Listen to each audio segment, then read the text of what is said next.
Okay, we've got a lot of ground to cover today. So I think we'll get started. Just a few housekeeping we'll be done soon with this class, and then I'll take a break and we'll pick another biblical book. I'll wait until I'm finished with Daniel. So sometime after the high holidays, we'll also be moving to a more intense schedule when it comes to New Testament studies and difficult texts, like I began with the Father Andrew Green last week, and we're going to be doing another one next week. And then I think hopefully in October or so, we'll begin a series of two-part series. I'm not sure how to say that, but there are people, clergy and scholars from around the world with who I've been in touch with for many years. And difficult texts. Okay, somebody's got an extra microphone going, so if you could please mute yourself. And so I'm not sure when and if what we'll do next, but if anybody has any requests or any recommendations as far as to what biblical book we might study after this, then let me know, okay? All right, you've got the text in the chat box. I'll do it again just for those that signed up later. For those on Facebook Live as well, in the comments, you can find the text for today. We're towards the end of the book of Judges. We're after the Samson stories. We began 2 weeks ago. We skipped last week. We began the story of, oops, I did it in the wrong place. Notice how everybody talks out loud. They think out loud when they're doing Zoom. You notice how everybody does that? They tell you exactly what they're doing, like it really interests everybody. Yeah, okay. So we did Pesel Micha's idol, or we should say Micha's collection of various idolatrous objects and ritual things. Come, be in the picture. Nobody wants to see your face. Okay. And then I asked you for homework to look at a particular biblical passage. We'll be dealing with that at the end today because that's in the background of what we did. But you'll remember that we saw that the whole beginning of this story was based on deceit and stolen money.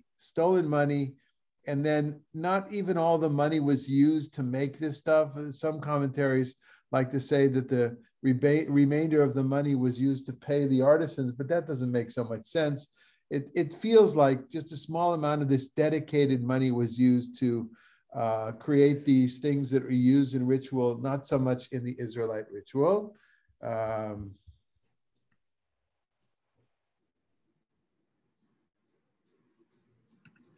What happened? We lost the voice? No, you didn't lose me. I just needed a moment of privacy.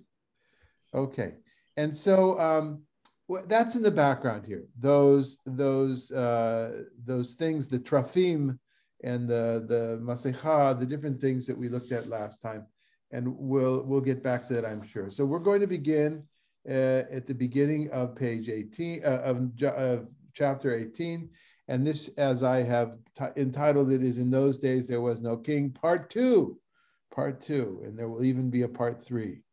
Okay, so Jackie, you've been away, you've had off, you haven't had to read all this time, I'm sure. And so we're going to ask you to read the first verse for us. Okay. In those days, there was no king in Israel. And in those days, the tribe of Dan was seeking a territory in which to settle. For to that day, no territory had fallen to their lot among the tribes of Israel. Okay, so 2 questions. One is, we already had this term "in those days there was no king," and it was used in the previous story. Does anybody remember or reflect on why it was used in the previous chapter that we did?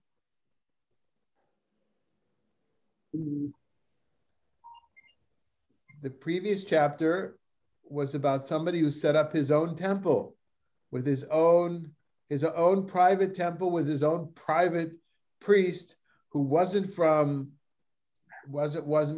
even from the Levite family, where that's a bit up in the air. We'll have to get to that later on today. Maybe partially, or was from the tribe of Judah. The whole thing seemed mixed up. It wasn't according to the order that we know from the Torah and going forward. It's like, and it's as if the comment that the narrator is telling us in this editorial comment, oh, don't worry about that. All those things going wrong, that's because there was no king. And all the more so, that's why we need a king. For amongst other reasons, in order to get this ritual thing straightened out, there's got to be an orderly fashion of how the God of Israel is worshipped and how the oracle is consulted. As again, we'll see today that aspect of the sanctity of the sacred.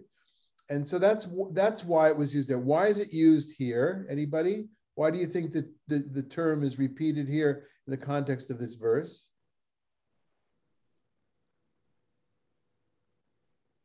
No one?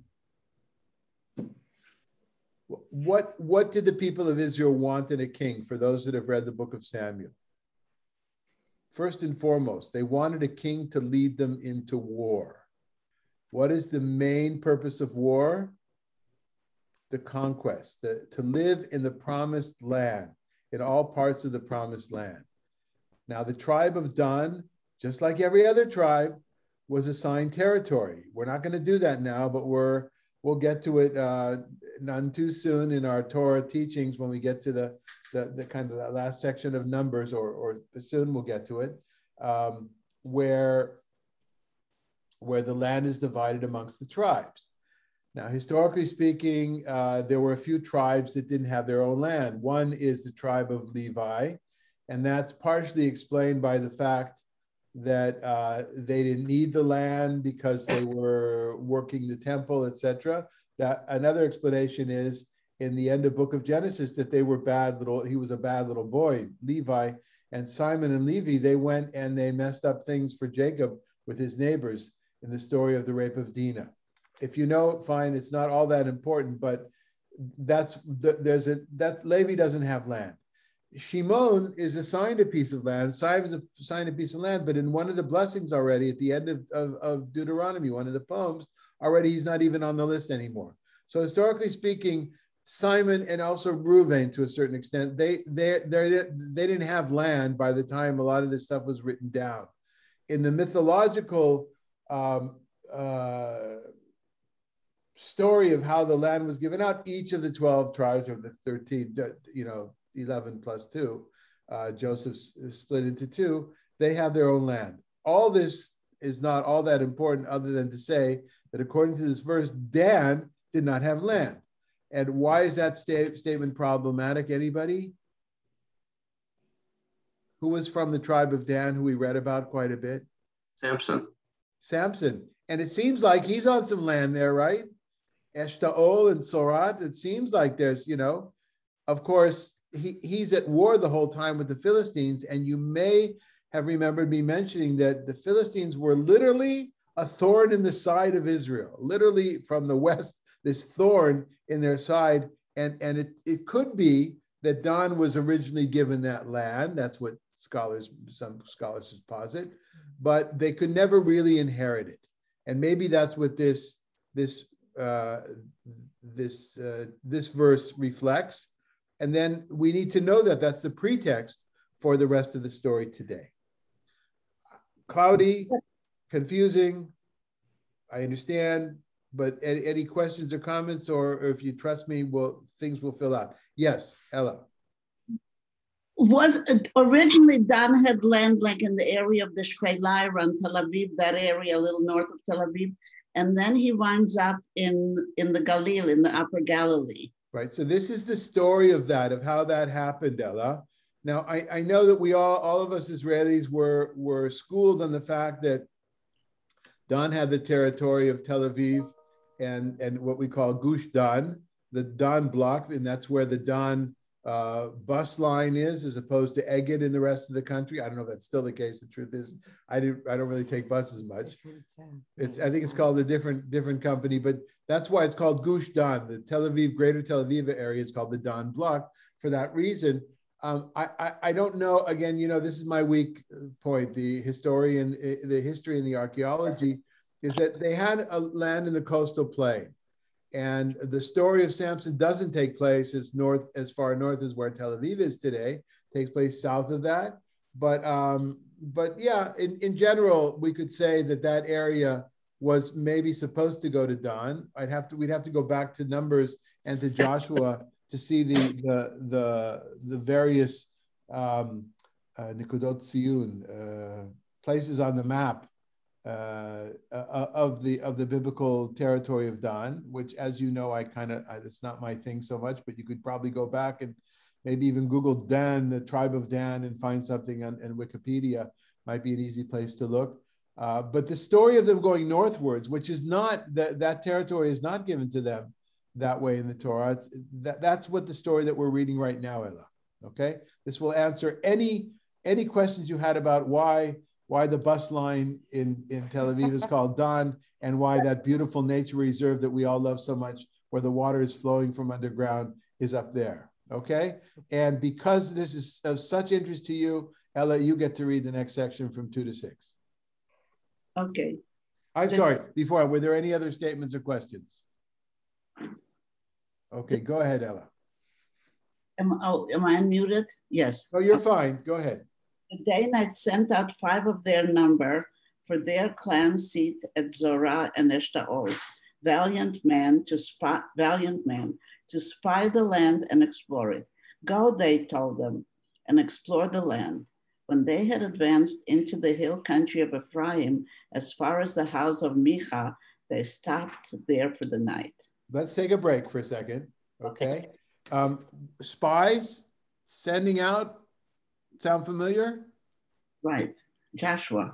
Joshua sends out before the conquest of Jericho. Where else do we have spies? In Bamidbar, Shalach. In Numbers, right. In Numbers, before they were supposed to conquer the land.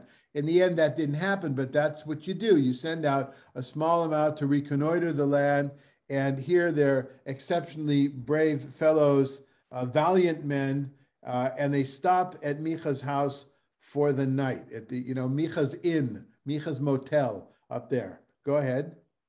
While in the vicinity of Micha's house, they recognized the speech of a young Levite. So they went over and asked him, "Who brought you to these parts? What are you doing in this place? What is your business here?" He replied, "Thus and thus Micha did for me. He hired me and I became his priest." They said to him, "Please inquire of God. We would like to know if the mission on which we are going will be successful." "Go in peace," the priest said to them. "The Lord views with favor the mission you are going on." Okay, so a few things. You got these 5 guys. The text isn't, other than saying that they're valiant, that they're heroic types. They get this guy, but right away they interrogate him, and something in my mind, because I'm affected by the rest of the story, jumps forward, and this interrogation: "Who sent you? Where are you from?" All this kind of all the movies and TV that I don't know about you see, but I see. I mean, but I should be fair. At this point, they're just inquisitive, right? But it's a lot of questions. And Micha doesn't need to go over the story again, or the narrator doesn't need to go over the story here. We'll see in other places he seems needlessly goes over something twice. But here he just thus and thus, right? Cho v'cho, and immediately get to business. It's an oracle. And every oracle is possible, right? Now they recognize his speech. When I was first preparing this, I said, what, the guy was he was a famous radio host, and so everybody knew his voice, But of course, that's not the meaning. The meaning is they recognize his accent or his form of speech as being Levitical, reminiscent of what, anybody?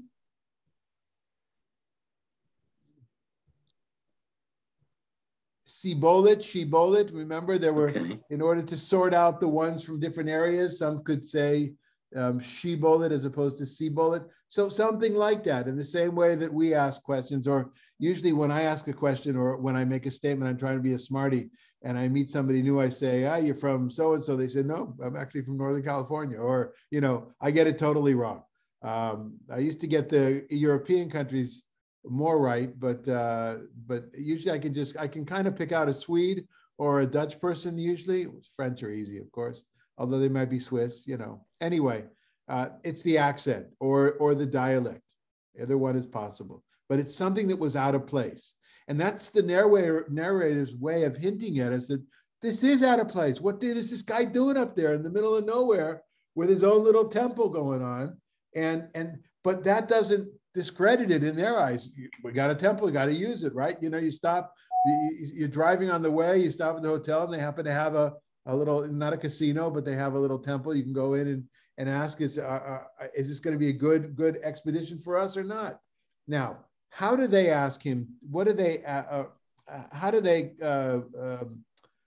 put the phrase to ask? Who are they asking in their mind? Anybody? God. Right. So, what is God in Hebrew? Elohim. It's Elohim. It's not Adonai. Adonai is Lord. So Elohim is what's in the Hebrew text here, and that might be a double entendre here. That might be, and we'll think about it afterwards. Could it mean that they asked, just it was a temple? Why not? You ask the gods of the temple. But in any case, he returns. He replies to them not with the word Elohim, but Adonai, and that might mean something here. Okay, might. We'll keep it up in the air. So they get the green light, go ahead with whatever they're planning to do. And it's not entirely clear for us, although it's hinted at, if Dan doesn't have territory and they send 5 of their best guys of their Navy SEALs or Sayeret Matkal up to the northern part of the country, then it's pretty clear that their goal is going to be something having to do with taking over. So let's continue. And Gary, you want to read the next section for us? 7. The 5 men went on and came to Laish. They observed the people in it and dwelling carefully after the manner of the Sidonians, a tranquil and unsuspecting people, with no one in the land to molest them and with no hereditary ruler. Moreover, they were distant from the Sidonians and had no dealings with anybody.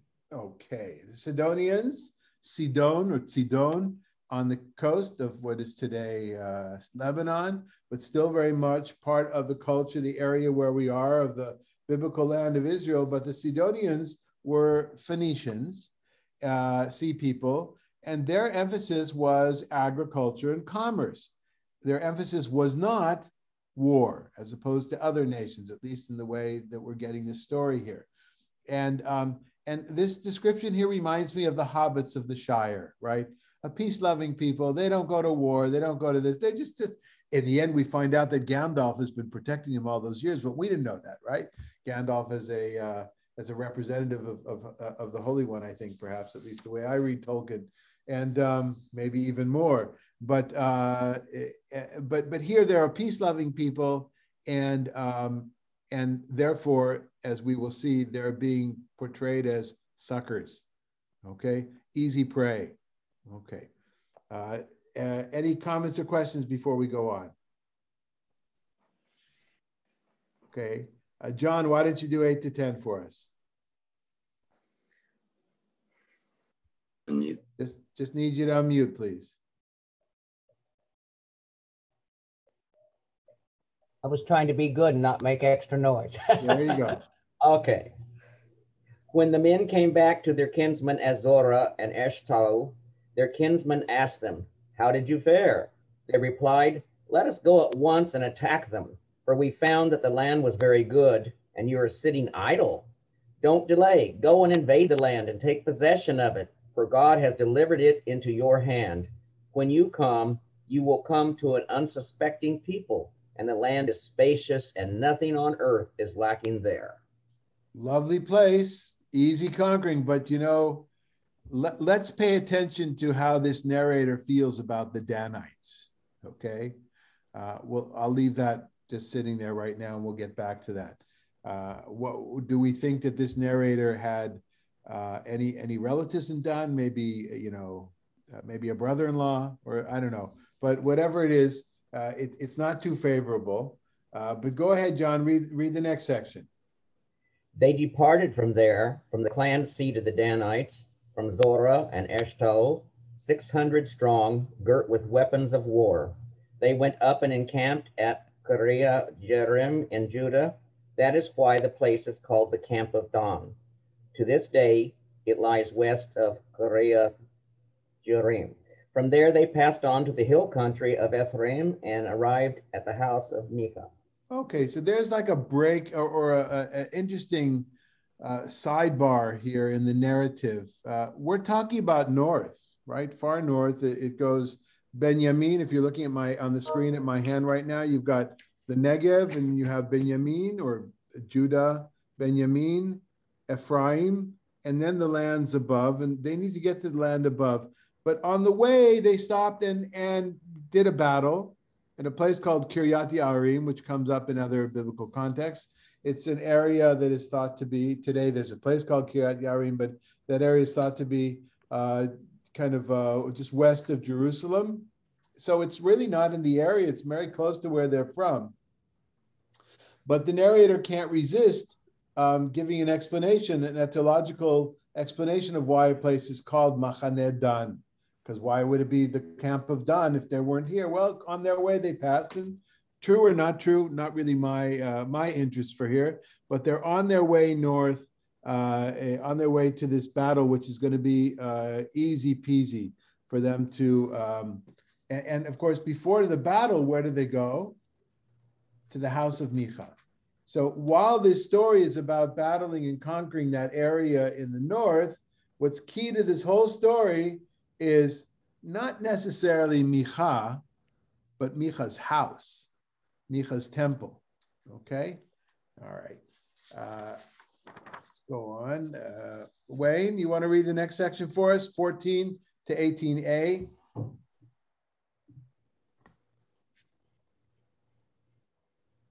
Here the 5 men who had gone to spy out the Eliash region remarked to their kinsmen, "You know, there is an ephod in these houses, and a teraphim, and a sculptured image, and a molten image. Now you know what you have to do." So they turned off there and entered the home of the young Levite at Micha's house and greeted him. The 600 Danite men, girded with their weapons of war, stood at the entrance of the gate, while the 5 men who had gone to spy out the land went inside and took the sculptured image, the ephod, the teraphim, and the molten image. The priest was standing at the entrance of the gate, and the 600 men girded with their weapons of war, while those men entered Micha's house and took the sculptured image, the molten image, the ephod, and the household goods. Okay, there we have an example of a repetition that seems to be maybe needless. We got it already, but I like beforehand, they kind of go, hey, you know what this guy's got in his house? You know what to do. Again, I'm heavily influenced by the TV and movies that I watch, where whenever they say, you know what to do according to the plan, right? Of course, we don't know what to do is, we don't know what the plan is, but that's the way they build it into the narrative. Here, though, we kind of have an idea, because the house of Micha was the focus of where they went. That's the narrator's way of foreshadowing, I think. And then they go by that, you know what to do. So they went in and they took it, and it's really kind of said twice. My take on that is not that it's a doublet, meaning that it's in the literary tradition, 2 parts, two similar. If you weave together 2 narratives, 2 very similar elements get included. That's what a doublet is. Sometimes it's a word, sometimes a phrase. To my mind, at least in the final version, it's a way of emphasizing. And they went and they took it.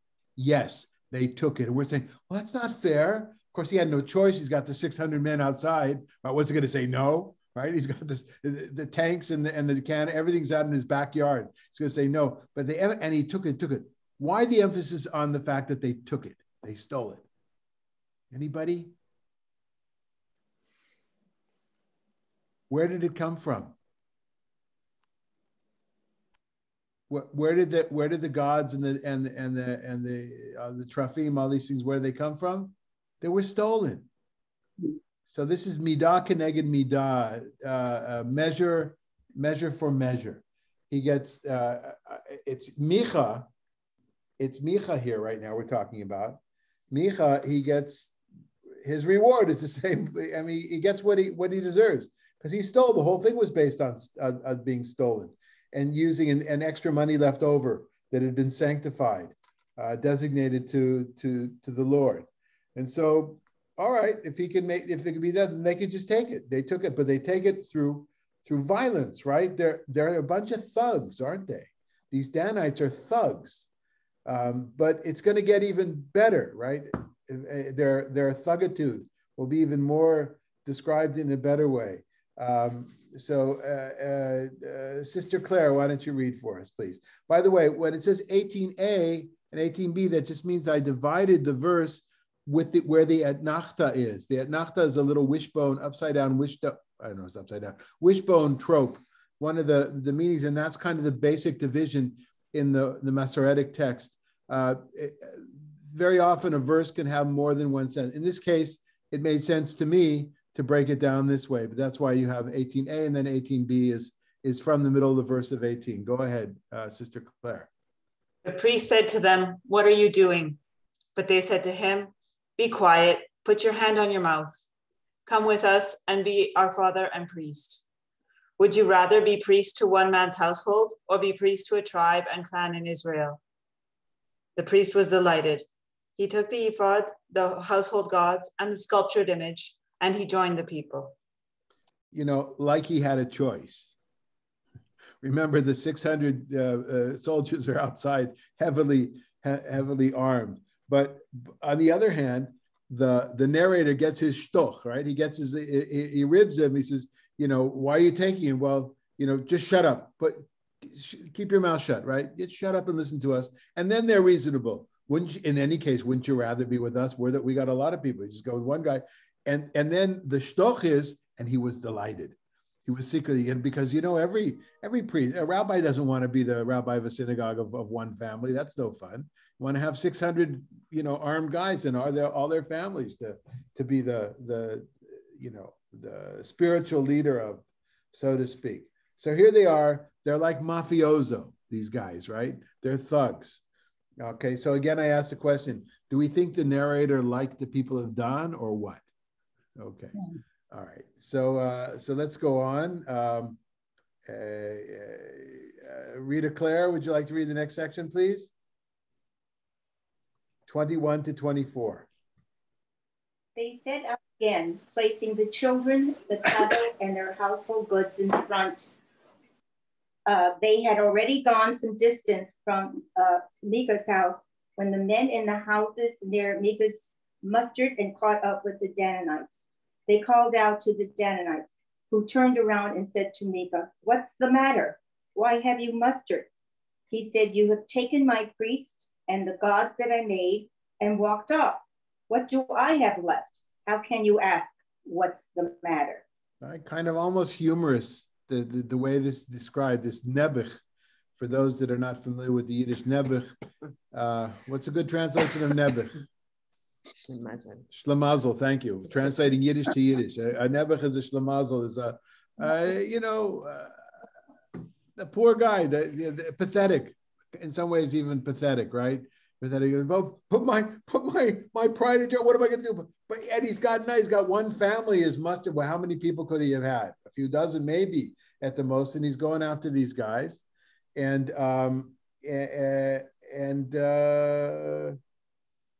I was surprised. I thought they were gonna, how do you call it, to get rid of those. Like, it's not okay to have those. That's what I was expecting. So Sasha thinks that the Danites are tzaddikim, are righteous ones, right? Okay. You know, who from Dan have we met? Sasha, it's not your fault. You're working a lot, so you didn't get to be. Well, I know we met Shimshon. But who's from Dan? The only guy from Dan that we've met so far is a shlob. Shlob, another Yiddish word. He's a thug. He's like really. That's the grosh tzaddik. That's the righteous one. He's so it seems that at least the editor and the narrator of this part, this appendix to the book of Judges, they're not really fans of Dan, and not only no, they took it because they thought power. We're gonna be asked that question. Why is that? Why is this story even here? And but back to Micha, who's not from Dan, right? Micha, and who is kind of the instigator of this whole thing. But what do I have left? And they said, how can you ask me what's wrong? Right? He's a pathetic figure, and we can all imagine in our minds who that person might be. Okay, so Bill, you want to read the next section for us? 25, 27? Yes. But the Danites replied, don't do any shouting at us, or some desperate men might attack you, and you and your family would lose your lives. So Micah realized that they were stronger than he, turned back and went home. And the Danites went on their way, taking the things Micah had made and the priest he had acquired. They proceeded to Laish, a people tranquil and unsuspecting, and they put them to the sword and burned down the town. Wow. Okay. So not only are they they're very, very insensitive towards Micha and said, keep your mouth shut. Somebody might let loose an arrow without meaning to. So again, emphasizing the thugness of who they are, them being thugs, and then they go up and they continue on, and the battle is just in a half a sentence because they're not armed. But not only are these Danites armed with regular weapons, they're armed with the secret weapon of God. At least that's the way it seems, right? And they've been given the go ahead by the oracle to do what they're doing. Okay, Corinne, I don't know if you'd like to read. Okay, so then Sasha, would you read the next section, 28, 29? Yes, just one sec. Please go ahead. Yeah, which part, please? 28 to 29. Yes.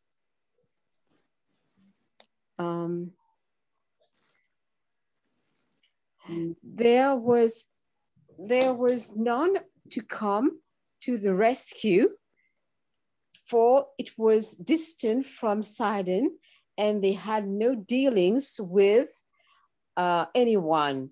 It lay in the valley of Beth Reshab. They rebuilt the town and settled there, and they named the town Dan, after their ancestor Dan, who was Israel's son. Originally, however, the name of the town was Laish. Okay, and so Ella, you've got your explanation as to why they ended up in that place, where that where that beautiful reserve is. Those that have been to Israel, it's just east of Kiryat Shmona. It's really one of the nicest nature reserves. It's just lush with all sorts of groundwater coming up.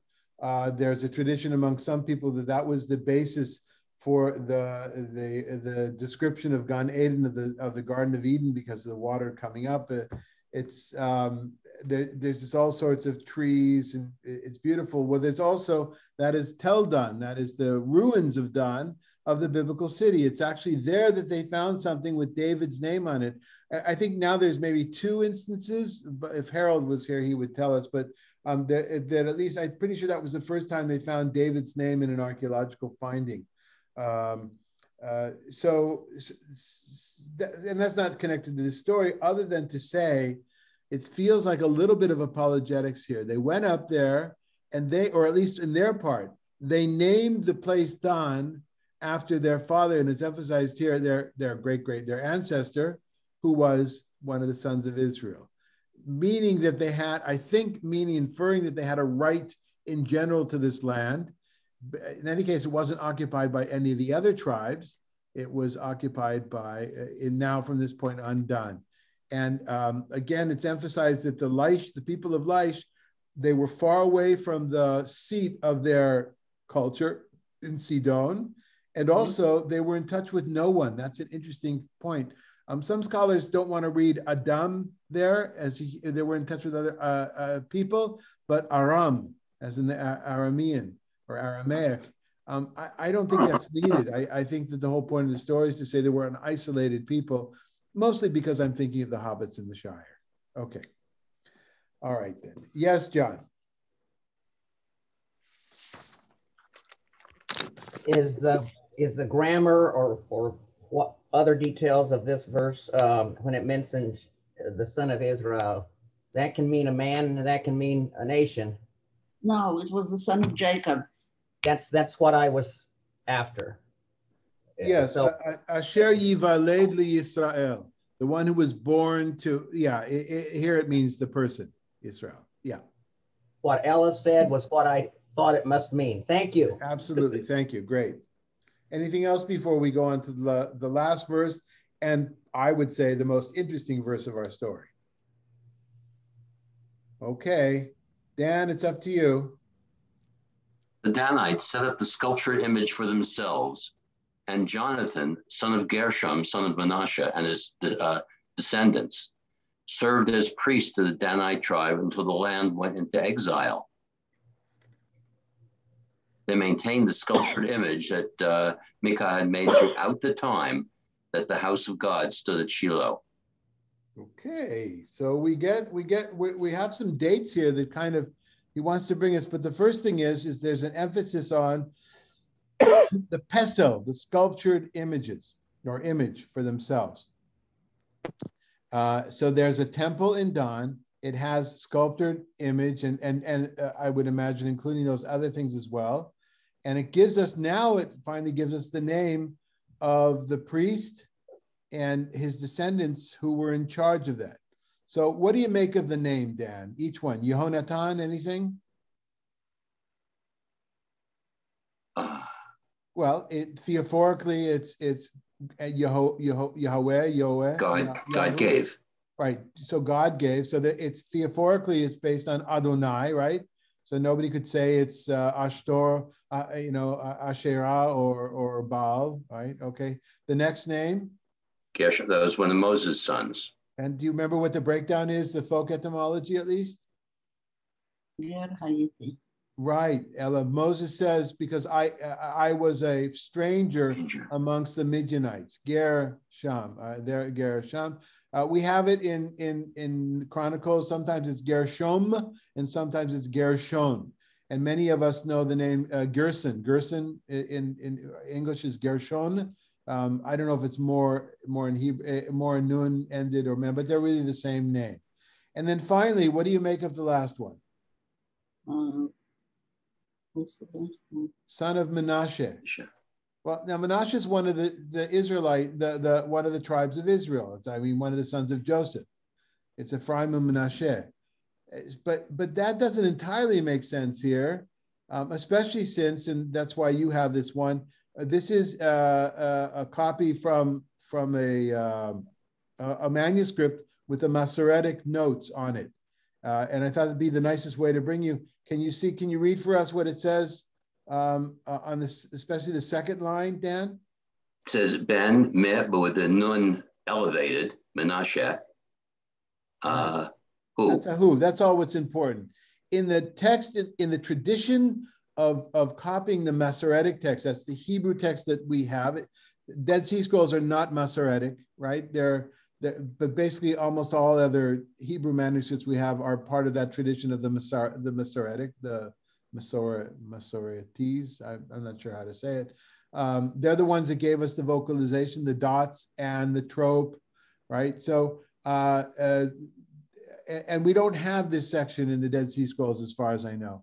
But in the Greek, some of the Greek manuscripts, not all of them, some of the Septuagint have here Moshe.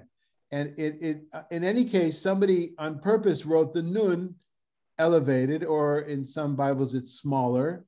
And one could say either it was written Moshe and somebody said, oh, that's wrong. It's supposed to be Menashe, and they put the nun in, like we would do when we were writing things, and then that's how it got remembered in the manuscriptural tradition. We have those cases. Or it could be that it said Moshe, and somebody said, wait a minute, Moses was part of this heretical kind of a thing, of a temple that has molten images in it. And so they lifted the nun. Those are their possibilities, right? That it said Moshe, somebody added the nun, that it said Menashe, and somebody wanted to take away the nun. Let's take a look at some of the traditions that we have, starting with Rashi. Don, if you could read.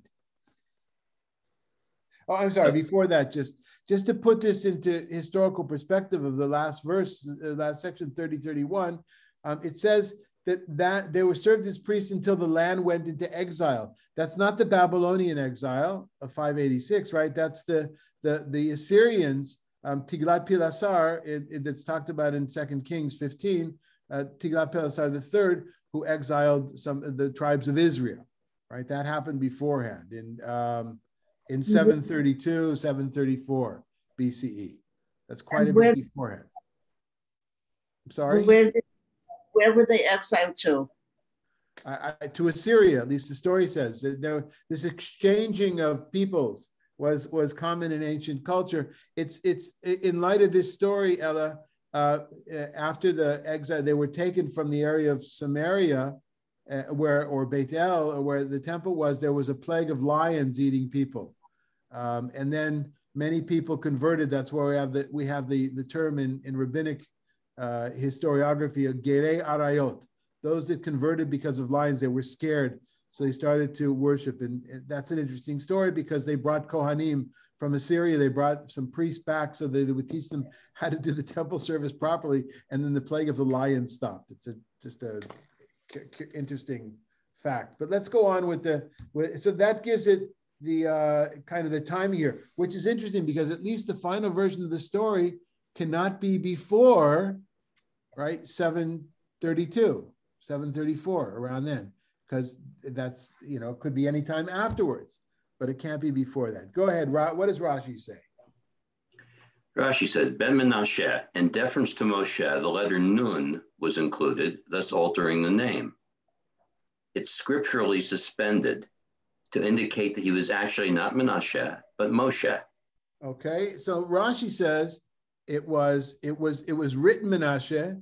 They did that in order to protect it, but you should know that it was written Moshe, but that's not the Pashnist, right? That's not proper for us to think in terms of Moses.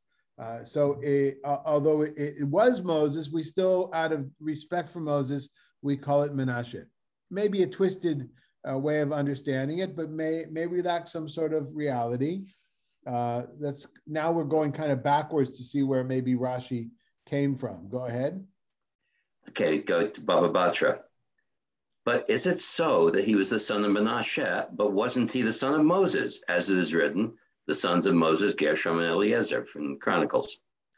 Rather, although he was the son of Moses, because he acted as Menashe, the king of Judah, who was notorious for idol worship, the verse linked him to Menashe.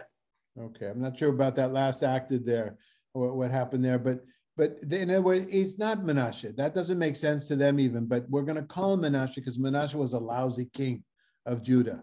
He was a bad boy king. And so, that's what we do. Sometimes we call people different things by names of somebody and we won't go any further with that idea. Go ahead with the Mishnah. Now we're going back. We went from Rashi back to the Talmud, and now we're going even earlier to the 2nd century, Mishnah Sanhedrin. 3 prominent kings mentioned in the Bible and 4 prominent commoners who are described in the Bible as men of great wisdom have no share in the world to come. The 3 kings are Jeroboam, son of Nebat, and Ahab, both of whom were kings of Israel, and Menashe, king of Judea.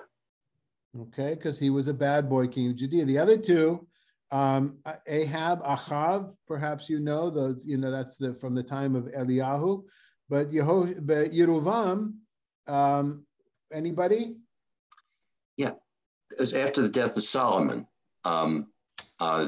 when Judah and Israel split, Jeroboam was from the northern kingdom. He was one of the two sons. Rehoboam stayed in Judea, and he goes and Jeroboam starts the north. And what do we know about Jeroboam? We have this passage that I think was the homework that I gave you 2 weeks ago. So John, why don't you read the section from 1 Kings?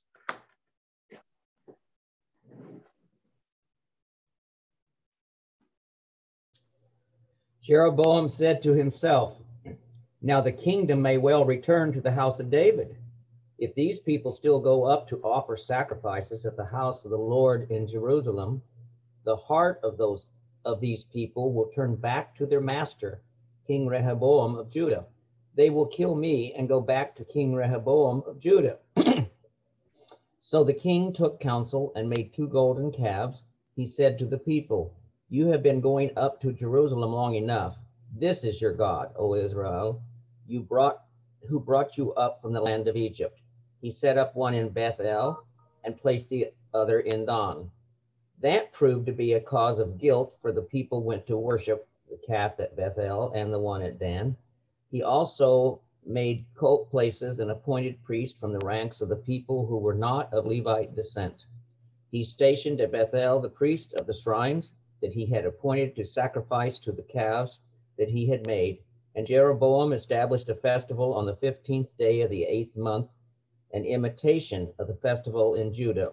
He established one at Bethel, and he ascended the altar there. You want to keep control of your kingdom? It's not just about taxes and military. You also have to have the spiritual center. And I'm sure there's a parallel to be made here that David Friedman could make to us about where cathedrals sprout up in Europe in different places and who gets to have the cathedral. Perhaps Sister Claire could enlighten us in the history of the Roman Catholic Church with that, or in general, the history of the church and capital places and who gets the power. It's a common thing in humanity. But can you hear that this comes from the same overall tradition of this story about Micha and his idol and how it becomes something greater? It's in Dan. True, it doesn't say calf there. But still, we get the idea. It's going down the wrong road. It's about worshiping Yud He Vav He, about the God of Israel, Adonai. But it's doing it in the wrong way, and according to this, in the wrong reasons, for the wrong reason. Now, when he says to the people, "These are your gods, O people of Israel. This is your God, O Israel, who brought you from the land of Egypt," that's not original. Where do we find it beforehand? John, the next section, the next quote. From Exodus 32:4. All right, the story of the golden calf. "This he took from them and cast in a mold and made it into a molten calf. And he exclaimed, 'This is your God, O Israel, who brought you out of the land of Egypt.'" Now, in all fairness, biblical scholarship doesn't think, modern scholarship does not think that they thought that the golden calf was the actual God. It's pretty agreed. I think the consensus is that the gods in ancient Near East tradition were often sitting upon bovine kind of animals, not horses, but more like cows and things like that. And so this was the seed of God, and it's not all that different than the cherubim that were on top of the ark, which was, kosher. That was all right. So it's this need for people to say, well, God is there. That's how we best imagine God sitting. And then I think there's parallels in Judaism. People often think of God's presence being stronger in the Ark of the Torah. There's a custom amongst Sephardic Jewry, and then it became kind of prevalent in a lot of liberal synagogues in the last few decades here in the United States. I think mostly from the Persians that came, at least that's how it is in LA, that there's a time when the Ark is open on Yom Kippur and everybody stands in line and goes by the Ark and touches the Torah. They have some private time with the Ark. Personally, I'm against that. I'm against it because for me, it feels like that, you know, God's presence needs to be felt everywhere. And while I certainly feel it more when I'm in the redwood forest, the sequoia forest, at a sunlit, all different kinds of times, I don't want, to me, that's objectifying the Torah. That's even coming close, just close, but not there, to idolatry. That's me, but I'm extreme in this, right? But we understand the human need to see something tangible. And so the quote from Exodus, you could say that Yeruvam was making the same mistake that Aaron made with the people when Moses was up on the mountain. Or you could say, as modern biblical scholarship says, that the story in Exodus was dropped into the narratives of leaving Egypt to reflect something that happened historically. In other words, the historical event was the temple in Bethel at the bottom and Dan at the top of the Israelite tribes, the ones that broke away from Judah, if we accept the tribe of Judah's historiography. And so the earlier story is just projecting or echoing. Earlier story is trying to make it something prehistorical. I'm not explaining this well, but I hope you know what I mean. And just finally, to say that this was an embarrassment. Another quote that is mentioned is in Amos and Amos, those who swear by the guilt of Samaria, right? That idea that that's the guilt, that's the thing that brought them down, saying, as your God lives, Dan, and as the way to Beersheba lives, they shall fall to rise no more. In other words, this is out there, at least in the eyes of the Judeans, of the Judahites, that this was the great sin of the tribes of Israel, because they went ahead and didn't do it according to the book. Not only with the molten images, but also, if you noticed in the section from Kings about who to have, where to get the Levites and the priests from, right? So I would say, according to modern scholarship, the tribe of Levi wasn't always the seat of the priesthood. That's something that grew out of the Aaronites, or those that came from Aaron, the descendants of Aaron, who created a narrative in the Torah, projected backwards to make it seem as if they're really the only true priests, right? But maybe it was all of Levi, and it's not by chance that Moshe was a Levite. So it's really complicated, and to me, it's fascinating. And again, in the 80s, when I was first exposed to this kind of stuff, it really helped me understand that the width and the breadth of where our tradition comes from. It's just so spread out there, and we think sometimes it's this kind of linear tradition of something. It's just so spread out there. And I mean, I hope more than it was confusing to people, it at least brings home that point. Comments or questions?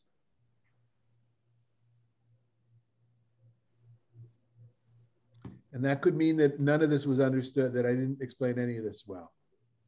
Or it could mean that I explained it really well. I have a question before we go from a non-Jewish person. Go ahead. The text talks about going up to teach the priests how to have the services correctly. And that was, did you say 752 BCE? No. The date is when in verse 30 to 31, it says the Danites set up the sculptured images for themselves, and Jonathan, son of Gershom, son of Moshe or Menashe, and his descendants served as priests to the Danite tribe until the land went to exile. Okay. When did the land go into exile? 732 to 734.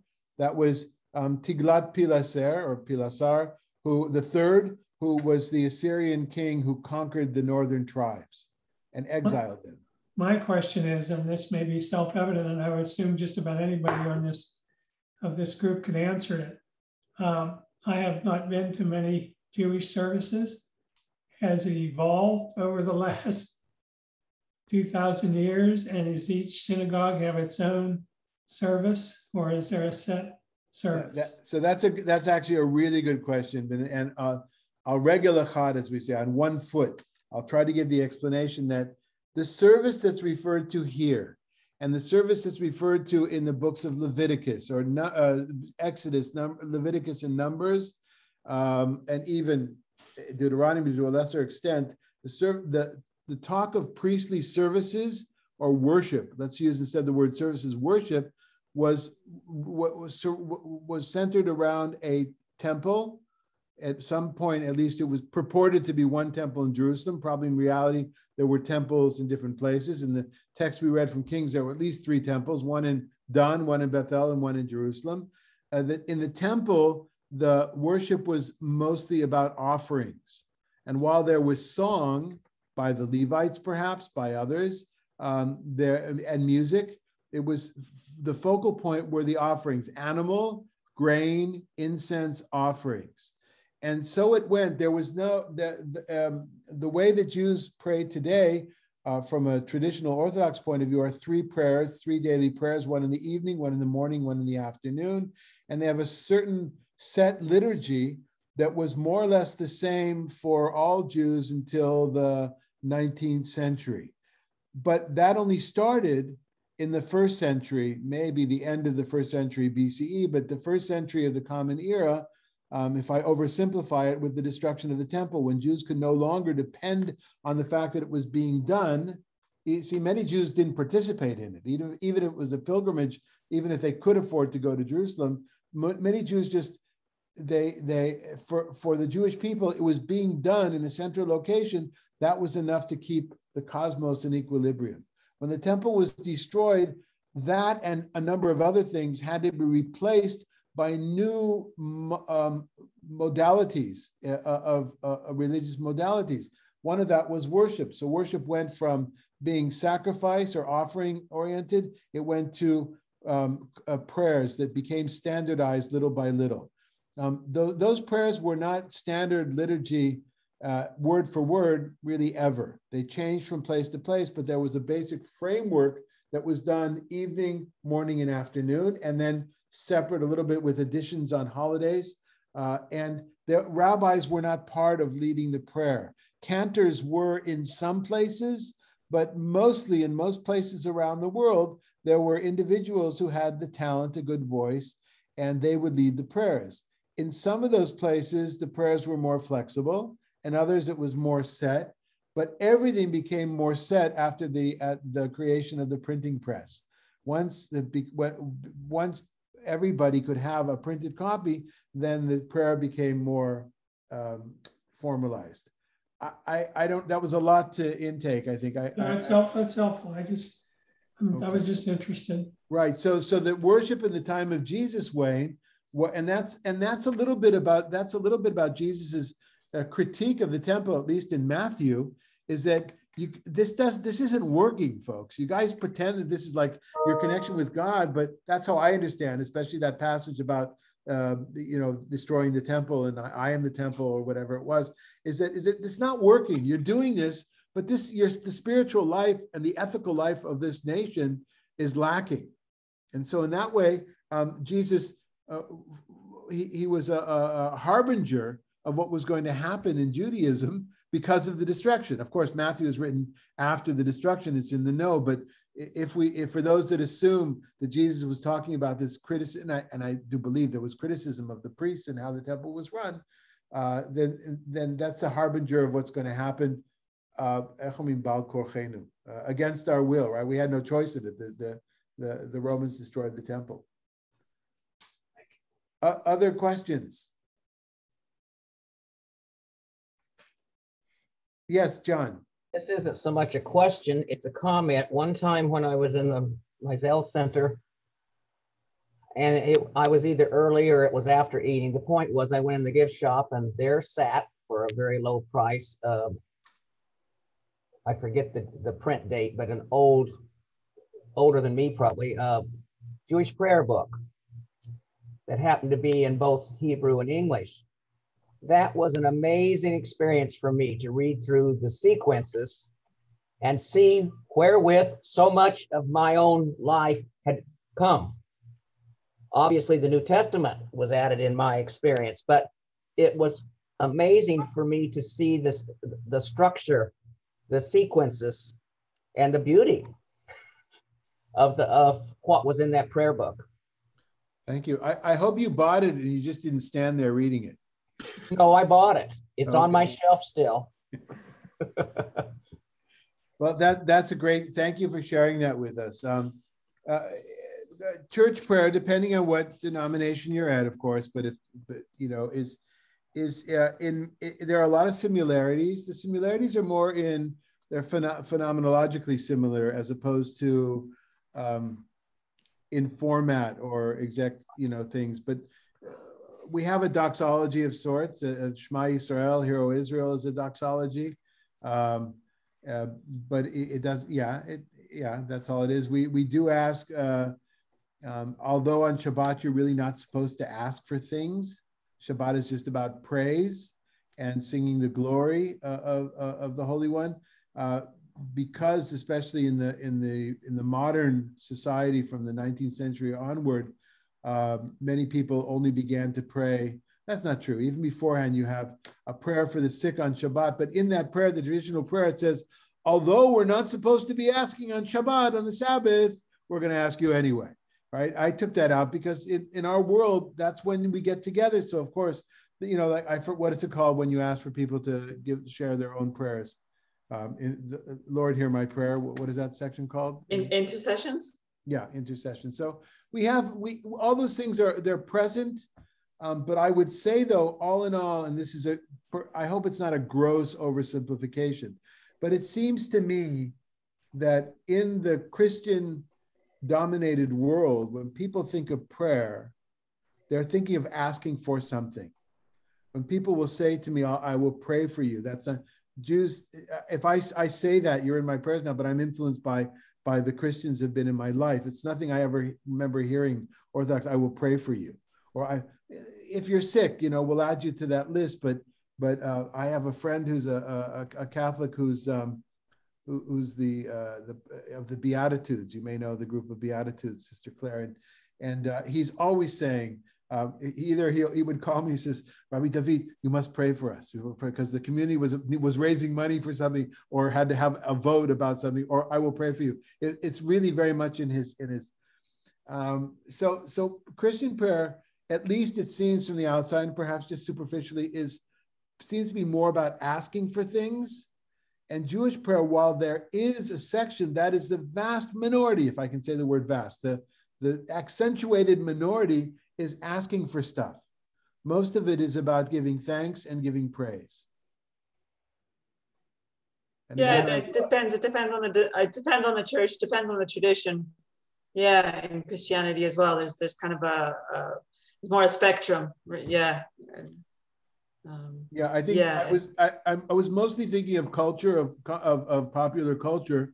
As opposed definitely to popular culture. Yeah, as opposed to the church liturgy. So, for instance, Taizé, the prayer is mostly praise, right? It's mostly introspection.